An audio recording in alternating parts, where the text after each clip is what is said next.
Hi everyone, it's John from RFM Calc, and today I'm doing a little video just to introduce our new dashboard, which we're dubbing RFM Calc 2.0.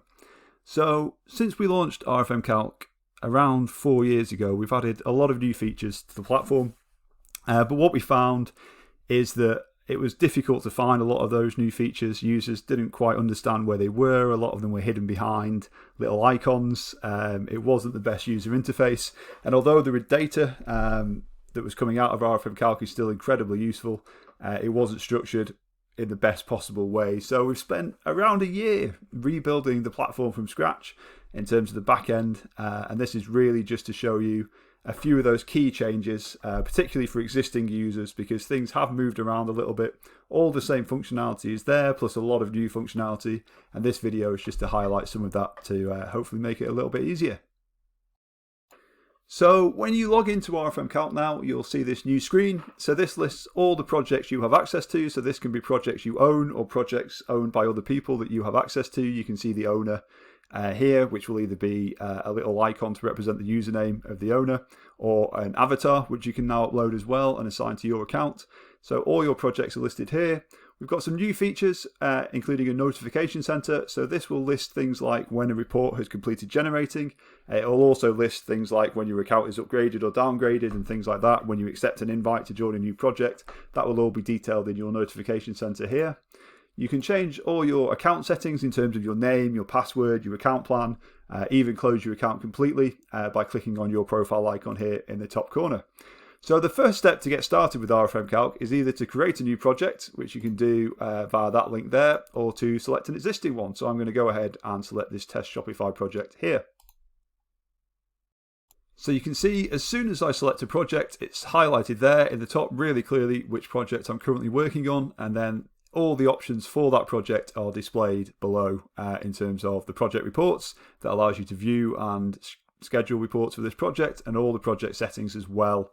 So one of the cool things about RFM Calc is it will remember the last selected project as well. So next time you log in, the project you last selected will be automatically selected, ready to go. So just starting with the project settings. So these are all fairly similar to the previous settings in RFM Calc in terms of the core settings that are there. There's a few additional ones. You can go through and basically click any of these little help icons here to understand what every setting does. There's quite a few options in there and a lot of guidance in terms of what each setting does. So you've got your core settings here, the column mappings here, which you'll be familiar with if you've used RFM Calc before. You've got data and section exclusions, which allows you to exclude certain data or sections from your report when a report is generated. So you can tick here and to exclude sections completely for any reports in this project. You've then got advanced options. So one of the new advanced options is the ability to change the RFM segment count. So when we split your data into RFM segments, typically by default we'll split into 5 segments, which is very standard for RFM data. You do have the option now on paid account to change this on paid accounts from 3 up till 10, and I'll give a couple of examples of how that alters your data in a second. But that's a new option there, and there's quite a big explanation there in terms of how that works. And that option, but that's a really powerful option when you're working with RFM data to understand the difference between a higher and a lower segment count. So you've got that option now, and obviously the great thing about RFM Calc is that you can generate as many reports as you want. So you can set this to a certain value, generate a report, then you can change the value and generate the same report again with a different number of RFM segments. So you've got that power there. The number of segments then feeds into custom RFM segments, which was a feature on the previous RFM Calc. But as you'll see, it runs 1 to 5 in terms of the score, because depending on the number of RFM segments that you set up, depends on the score segments we'll set up as well when you generate a report. So this will all become a lot clearer when you obviously create reports, and it all becomes a lot easier to digest. But I'll come back to that just on a different segment count project as well, just to demonstrate. We've then got a couple of extra forecasting options as well. So we've got an additional AI forecast review. So forecasting launched, I think, at the start of 2024. So it's a popular option, but we've added some more functionality to that as well. So this allows you to forecast future revenue. And then we've got the FTP settings as well, which allows you to pull in from an FTP location when you upload a file. So what are the other key changes? that we've made with the relaunch of RFM Calc with this new dashboard is user management. So previously, when you added a user to a project, they basically could view reports, schedule reports, and delete reports. And all users that you added could do that. We've now made those options much more granular. So when you add a new user to a project, you can decide what permissions they have. So all users can view reports by default, but you can also add permissions to schedule reports, delete reports. You can also decide if they can download the customer CSV that's generated alongside a report, if they can edit any of these project settings. So now users that you add to a project, you can give the option to edit any project settings. And you can also give them access or not to view the project audit log. So the project audit log is also a new feature in this version of RFM Calc. This logs all changes to the project made by any users. So this can include updating project settings, but also when you schedule a report, and it will also record which settings were changed. So this is really useful if you have multiple people working on the project to understand, who's changed what and have an audit log of that. So audit logging is supported on paid plans, certain paid plans, and logged for up to a maximum of a year will record this data for you. So you've got a nice complete log of all the changes that have been made on this project, which is also new to this version of RFM Calc. So the next major change with this version of RFM Calc is the report structure. So if I go to view reports here, previously when RFM Calc generated a report, it was generated as a static HTML file, and you can still view any old reports here by clicking in to the report, and then you can see you've got the view legacy report option. Clicking that will load the HTML file within this page. I won't do it now because, as you'll know, if you've used RFM Calc, some of those files are huge. They take a long time to load. So we've moved away from that now with the new version of RFM Calc, and we've actually split the reports into different sections. So what happens is when you're on view reports, if you click a report, you'll then go into the report and you'll have all these sections on the left-hand side here. For that report, there's a lot of different sections. So all the different sections for the report are now split into different areas. It makes it a lot easier to digest, a lot easier to flick between the different sections.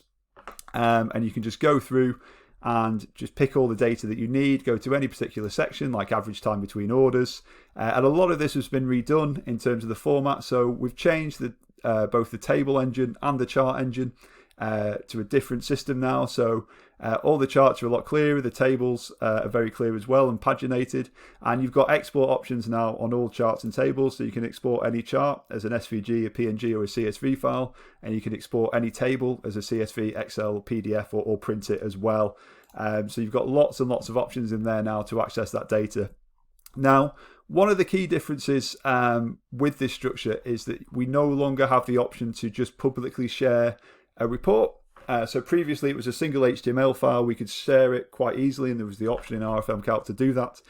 You can't do that now because it's now very much embedded in your account. But what you can do is add a free user. So a free user can view a report on any account. They just need an RFM Calc account and to be added to the project. And then we've increased the limit in terms of the number of users you can add to paid plans significantly. So you can now add a lot more users to projects, and then they'll be able to view any reports within that project nice and easily and access all these sections. So you've got your RFM analysis, you've got your revenue forecasting. So there's lots and lots of great data in here, all the same sections, but just really neatened up, new charts, new tables, and then split neatly into different sections. We've also got the option to download the customer CSV as before, so that's available for 7 days, which is the same as it always has been on RFM Calc, after which it's automatically deleted. But we've also got this new report diagnostic section, so this will show if any orders or any data was excluded from your report. So you can see for this particular one, over 4,000 orders were excluded not due to having an invalid order total. So this includes orders with a value less than or equal to 0. So typically, e-commerce platforms will still export orders that have a value of 0 for whatever reason. Sometimes the order's been refunded.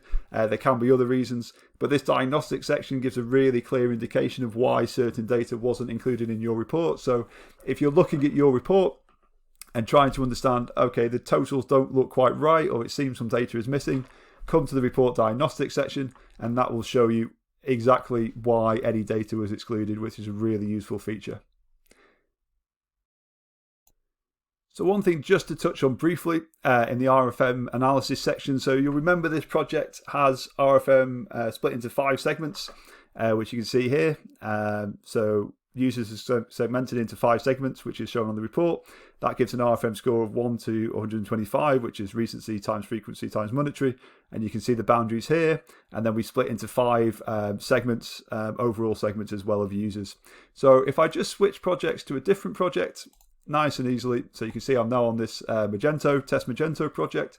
And if I go to the settings here under advanced options, you can see for this project, I've got the RFM segment count set at 10, which is a new feature.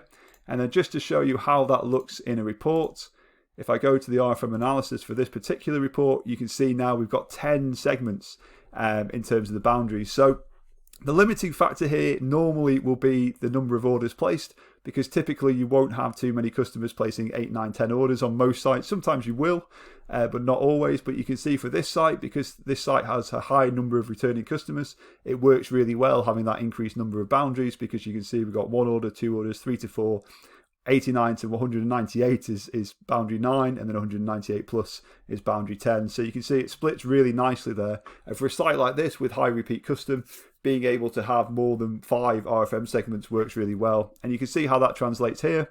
So into our automatic segments, 1 to 10, to give your best customers. You can see now we've got a much more granular idea of those really, really top customers in segment 10 than we would have if we'd only had 5 segments for this site.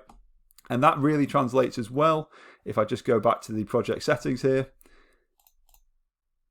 and go to advanced options, custom RFM segments, when the more segments you have, you could also then really tailor your custom segments here. So this top customer now has 10 options, whereas on the previous project it had 5.